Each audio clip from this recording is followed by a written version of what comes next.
Paper দেন, আমরা মেয়রের সাথে কথা বলবো। আর এখানে অনেক কথা বলবেন না। না, আমরা তো বন্ধ করার জন্য আসিনি স্যার। উনি একটি দুর্নীতিবাজ, শত কোটি টাকার মানে ওনাকে দপ্তরিক অপসারণ করা হবে না। ঐচ্ছরিক আমরা অবস্থান কর্মসূচি চালিয়ে যাব। আর দাবি হল দেখান এই দুর্নীতিবাজ ফেসিস্টর মদতপৃষ্ট Sheikh Tohidul Islam CEO chief executive officer Tohidur আর অপসারণ চায় ও আপাত মস্তক দুর্নীতিবাজ ওর ট্রেন দিলে ফাইল নলরে আওয়ামী লীগের ঠিকাদার হলে আশ্রয় প্রশ্রয় দেয় এবং সুযোগ সুবিধা দেয়। যারা দেশের রক্ষা করে পেলে যারা অবদান আছিল প্রতিটা মানুষের ফাইল চালিয়ে আটকে দেয় সিস্টেমে বিভিন্ন বাহানা দিয়ে যোগাযোগ করি আমরা আশ্বস্ত করছি 2 দিনের মধ্যে একটা সমাধান জানাবো। যদি 2 দিনের মধ্যে আমরা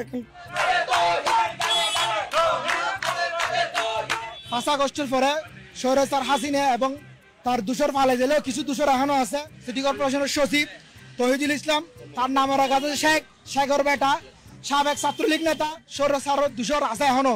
বেগুনের অপসারণ আর আসলে দাবি তুলির যেখানে আরো দৃশ্যমান আর বেগুনের বিরুদ্ধে দাবি তুলির বেগুনের প্রশাসনের তুন বরখাস্ত করে পেলাই বাড়ি করে দিবে আর দাবি তুলির আস্তে আস্তে দুর্নীতি ফিরিস্তি বেগুন লইরা বিভিন্ন সময় পেপার পত্রিকার নিউজ হয়ে আর হনকের এগেইনস্ট তাদের নিউজ হয়।